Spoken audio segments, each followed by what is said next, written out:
El 30 de julio de 2003, en una enorme nave industrial en Puebla, México, miles de personas guardaban silencio. No era un silencio cualquiera, era el silencio que antecede a los finales importantes. En medio de la línea de ensamblaje, un pequeño automóvil color beige avanzaba lentamente. No tenía el diseño más moderno, no tenía pantallas digitales, no tenía sensores ni tecnología futurista. Pero tenía algo que ningún otro auto tenía ese día: historia. Ese vehículo era el último Volkswagen sedán fabricado en el mundo. El último bocho. Cuando descendió de la línea de producción, algunos trabajadores aplaudieron. Otros lloraron. Muchos habían pasado décadas ensamblando ese mismo modelo. Algunos incluso habían aprendido el oficio construyéndolo. El sonido del motor boxer se encendió una vez más dentro de la planta. Ese sonido metálico, inconfundible. Ese sonido que durante generaciones fue parte del paisaje urbano mexicano. Y mientras el último bocho salía de la fábrica, nadie estaba viendo simplemente un automóvil. Estaban viendo el cierre de una era que había comenzado más de 60 años atrás, en un continente devastado por la guerra. Porque la historia del bocho no comenzó en México. Comenzó en Europa. En un país que necesitaba reconstruirse. En una época donde tener automóvil era un privilegio impensable para la mayoría. A mediados de los años 30, Alemania buscaba modernizar su infraestructura. Las autopistas. Cuando la Segunda Guerra Mundial terminó en 1945, Alemania no era el mismo país. Las ciudades estaban reducidas a escombros, la industria paralizada y la economía completamente devastada. En medio de ese paisaje gris y silencioso, la fábrica de Wolfsburg permanecía de pie, aunque dañada y prácticamente olvidada. El proyecto del auto del pueblo parecía una idea enterrada bajo los restos del conflicto. Fue entonces cuando ocurrió algo inesperado. Las fuerzas británicas tomaron control de la zona donde se encontraba la planta. Para muchos ingenieros aliados, aquel pequeño automóvil redondeado no representaba nada relevante. Era un vestigio de una etapa que el mundo quería dejar atrás. Sin embargo, un oficial británico, el mayor Ivan Hearst, vio algo distinto. Donde otros veían un símbolo incómodo del pasado, él vio un vehículo práctico, resistente y sorprendentemente funcional. Hearst decidió reactivar la fábrica. Ordenó reparar maquinaria, limpiar líneas de producción y ensamblar nuevamente aquel pequeño automóvil. Al principio, la intención era simplemente fabricar vehículos utilitarios para las fuerzas de ocupación. No había grandes planes comerciales, no había visión de fenómeno global, solo una necesidad básica: movilidad confiable en un país que debía reconstruirse desde cero. Los primeros autos producidos después de la guerra comenzaron a circular discretamente. Y pronto quedó claro que aquel diseño tenía una virtud extraordinaria. Era increíblemente robusto. El motor refrigerado por aire no sufría por el frío extremo ni por la falta de mantenimiento complejo. No había radiador que pudiera romperse, ni sistema delicado que fallara fácilmente. Era mecánica directa, simple, casi indestructible. Mientras Alemania iniciaba su proceso de reconstrucción económica, ese pequeño automóvil comenzó a ganar reputación. Era accesible, eficiente y fácil de reparar. En una nación donde los recursos eran escasos, esa combinación era oro puro. Poco a poco, la producción aumentó. Lo que había sido un proyecto rescatado por necesidad comenzó a convertirse en un símbolo de recuperación. Durante los años 50, Alemania Occidental experimentó lo que más tarde sería conocido como el milagro económico alemán. La industria renació. La infraestructura se fortaleció y la clase media comenzó a crecer, y junto a ese renacimiento, el Volkswagen Beetle se convirtió en un emblema del nuevo comienzo. Era el auto que representaba estabilidad, trabajo y progreso. No era lujoso, pero era confiable. No era potente, pero era constante. En 1955, apenas una década después del final de la guerra, Volkswagen celebraba la producción del Beetle número 1 millón. 1 millón de unidades de un automóvil que muchos habían considerado obsoleto antes de siquiera tener oportunidad. El mundo comenzaba a darse cuenta de que aquel pequeño coche redondeado no era un accidente histórico, era una fórmula sólida. Pero el verdadero desafío aún estaba por delante. Para convertirse en un fenómeno global, el Beetle debía conquistar el mercado más competitivo y exigente del planeta, Estados Unidos. Allí dominaban autos grandes, cromados, con motores V8 poderosos y diseños extravagantes. El pequeño automóvil alemán parecía no tener ninguna posibilidad. Sin embargo, en los años 60 ocurrió algo revolucionario. Volkswagen lanzó una campaña publicitaria que cambiaría para siempre la historia del marketing automotriz. En lugar de ocultar el tamaño reducido del Beetle, lo convirtió en su mayor virtud: Mientras otros presumían lujo y potencia, el Beetle hablaba de inteligencia y eficiencia. Think Small, decía uno de los anuncios más famosos de la historia. Piensa en pequeño. Ese mensaje conectó con una generación que comenzaba a cuestionar el exceso y el consumismo. El Beetle dejó de ser solo un auto económico para convertirse en una declaración cultural. En plena transformación social de los años 60, fue adoptado por estudiantes, artistas y jóvenes que buscaban algo distinto. No representaba poder, representaba independencia. Así, el pequeño automóvil nacido en la Europa devastada comenzó a cruzar océanos. Se vendía en América, en Asia, en América Latina. Su diseño permanecía prácticamente intacto. Su esencia no cambiaba. Y mientras el mundo evolucionaba a su alrededor, el Beetle demostraba que la coherencia también podía ser una forma de innovación.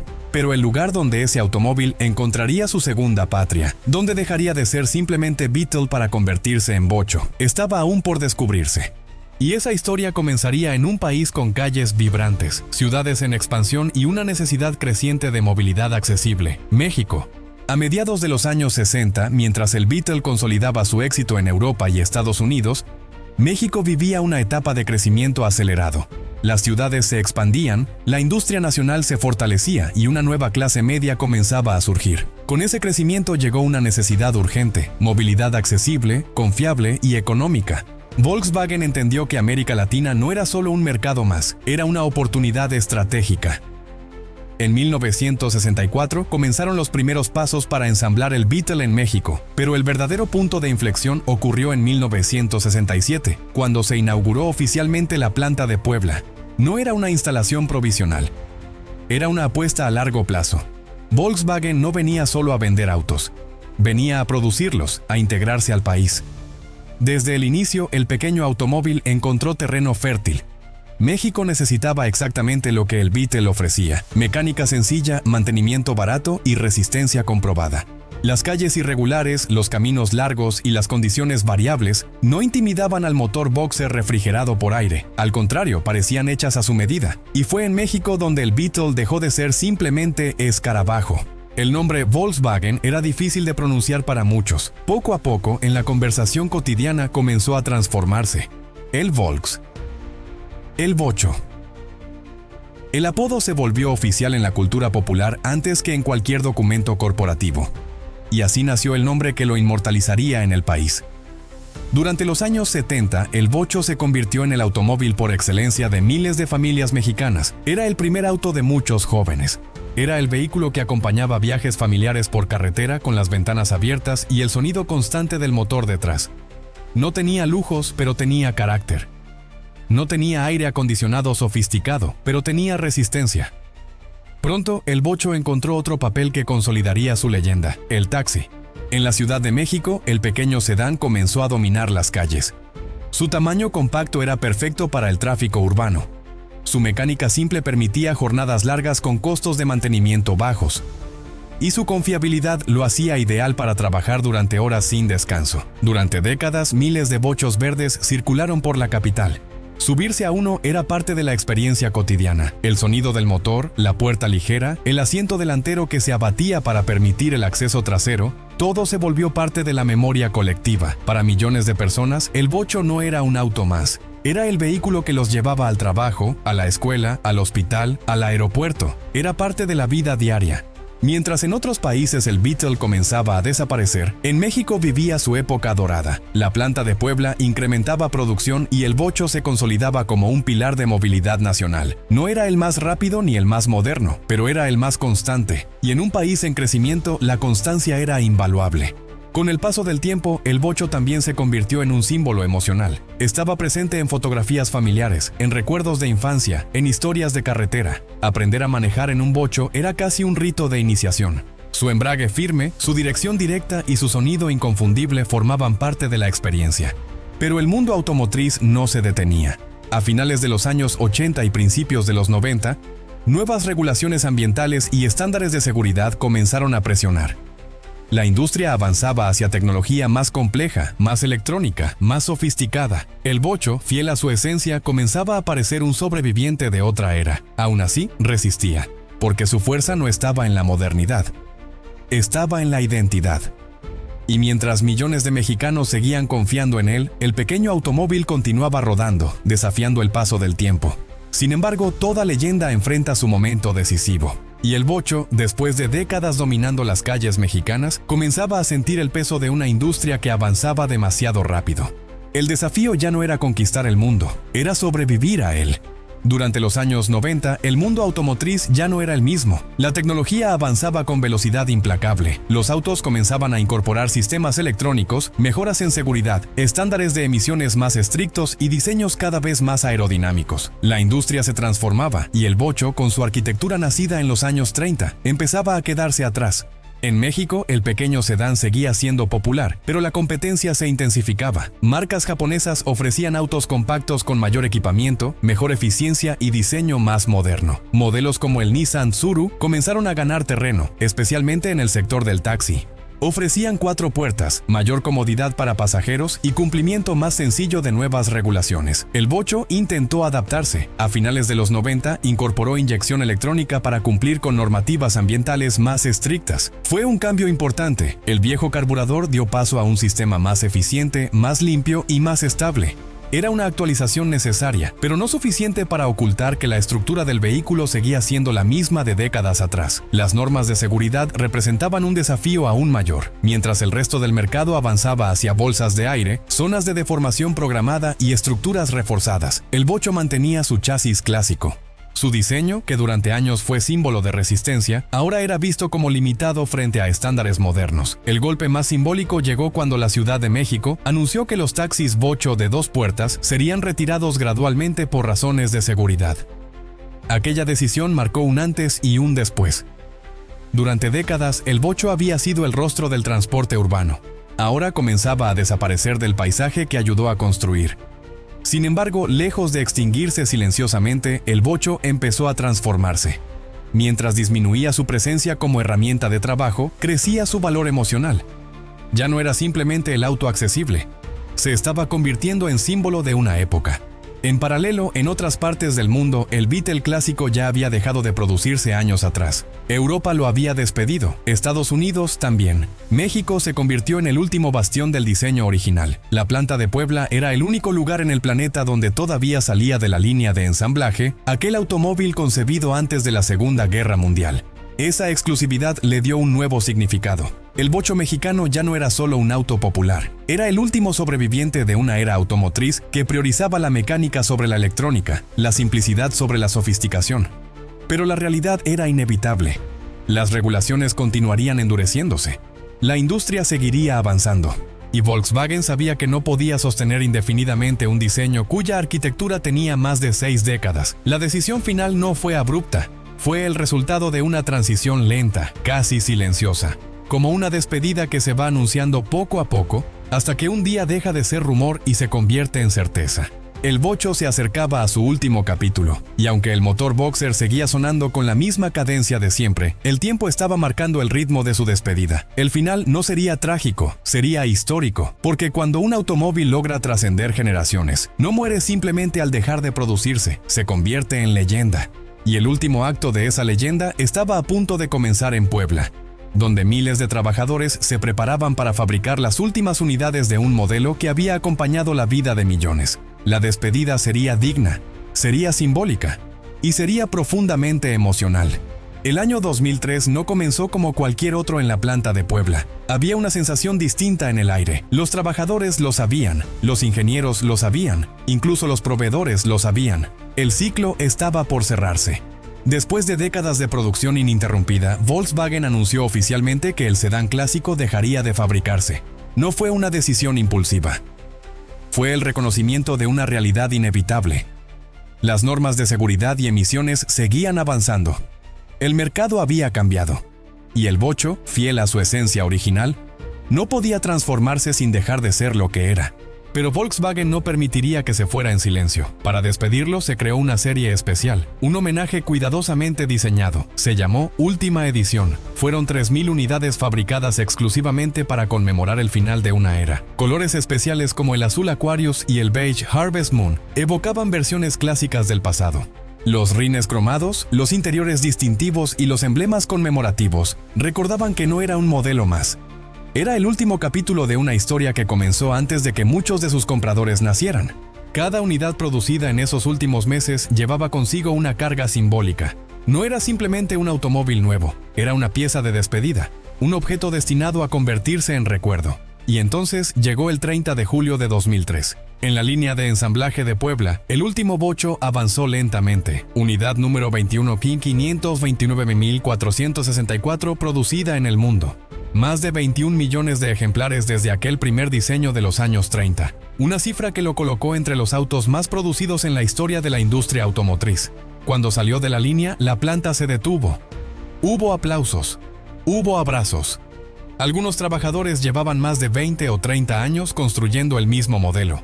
Habían visto pasar generaciones completas del sedán sin que su silueta cambiara de forma radical. Para muchos, el bocho no era solo su trabajo. Era parte de su identidad. La ceremonia fue profundamente mexicana. Mariachis acompañaron el momento.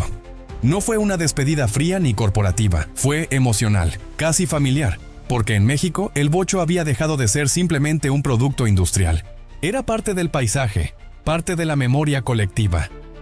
Cuando el último motor boxer se encendió dentro de la planta, su sonido retumbó con un eco distinto.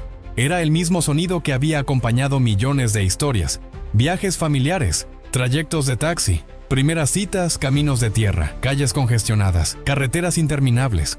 Ese sonido no desaparecería, pero ya no volvería a salir nuevo de una línea de producción. Con su salida, no solo terminó la fabricación de un modelo, terminó la producción masiva del último gran automóvil global con motor trasero refrigerado por aire. Terminó una filosofía de ingeniería basada en simplicidad mecánica. Terminó un capítulo que había sobrevivido guerras, crisis petroleras, revoluciones tecnológicas y transformaciones culturales, pero algo curioso ocurrió después. El bocho no desapareció de las calles de inmediato. Continuó rodando. Muchos siguieron funcionando durante años. Algunos todavía lo hacen, y al mismo tiempo comenzó a transformarse en objeto de culto. Los clubes de propietarios crecieron, las restauraciones aumentaron, las subastas comenzaron a mostrar modelos clásicos alcanzando valores impensables años atrás. El pequeño auto accesible se convertía en pieza de colección. El bocho dejó de ser simplemente transporte, se convirtió en símbolo. Símbolo de una época donde la mecánica era tangible, donde se podía abrir el cofre trasero y entender lo que ocurría dentro, donde el conductor tenía una conexión directa con la máquina. En un mundo cada vez más digital, el bocho representaba lo analógico, lo simple, lo honesto. A lo largo de más de 6 décadas, el bocho cruzó continentes, sobrevivió guerras, superó crisis económicas y se adaptó a generaciones completas que crecieron junto a él. No fue el auto más rápido de su tiempo, no fue el más lujoso, no fue el más avanzado tecnológicamente, pero fue quizás uno de los más humanos, porque el bocho no se limitó a transportar personas, transportó historias. Fue el primer automóvil de millones. Fue el taxi que recorría la ciudad cuando aún no existían aplicaciones ni pantallas táctiles. Fue el vehículo que acompañó mudanzas, viajes familiares, amores jóvenes y despedidas silenciosas. Fue el auto que muchos aprendieron a reparar con sus propias manos, el que enseñó mecánica básica a generaciones enteras. Su diseño casi no cambió. Y sin embargo, el mundo a su alrededor cambió por completo. Las autopistas se multiplicaron. La electrónica invadió los tableros. Los motores se volvieron más complejos, más potentes, más silenciosos. Y mientras todo avanzaba, el pequeño motor boxer seguía vibrando con la misma esencia que lo vio nacer. Tal vez esa fue su mayor virtud. No pretendía ser más de lo que era. No buscaba impresionar. Solo cumplía su propósito con constancia. Arrancaba cada mañana, rodaba cada día, resistía cada año. Cuando la última unidad salió de la planta en Puebla en 2003, no solo terminó una línea de producción, se cerró el capítulo final de un automóvil que había demostrado que la grandeza no siempre viene en tamaños enormes ni en cifras deslumbrantes, viene en permanencia, en confianza, en identidad. Hoy, cuando un bocho aparece en la calle, no pasa desapercibido. Puede estar restaurado a la perfección o mostrando el desgaste del tiempo, pero siempre despierta algo, una sonrisa, una anécdota, un recuerdo. Porque el bocho no pertenece solo a la historia de Volkswagen, pertenece a la historia de quienes lo manejaron, a la historia de las ciudades que lo vieron circular durante décadas, a la historia de un país que lo adoptó como propio. Quizá por eso, aunque dejó de fabricarse, nunca dejó de existir. Sigue vivo en reuniones de autos clásicos, en fotografías familiares guardadas en cajas antiguas, en talleres donde aún se escuchan herramientas ajustando motores boxer, en carreteras donde todavía vibra su sonido inconfundible. Y mientras el mundo automotriz avanza hacia vehículos eléctricos, autónomos y digitales, el bocho permanece como recordatorio de una era donde la conexión entre persona y máquina era directa, simple y tangible. Un pequeño automóvil que comenzó como un proyecto incierto en una Europa devastada y terminó convirtiéndose en uno de los vehículos más producidos y queridos del planeta. Un auto que no necesitó reinventarse cada década para mantenerse vigente. Un auto que, sin proponérselo, se convirtió en leyenda. Porque algunos vehículos se diseñan para venderse, otros se diseñan para competir, pero muy pocos se diseñan para quedarse en la memoria colectiva. El bocho fue uno de ellos, y aunque el motor ya no salga nuevo de una fábrica, su eco sigue rodando, en cada historia, en cada recuerdo, en cada rincón del mundo donde todavía se escucha, a lo lejos, el sonido de un pequeño gigante que, contra todo pronóstico, logró mover al mundo.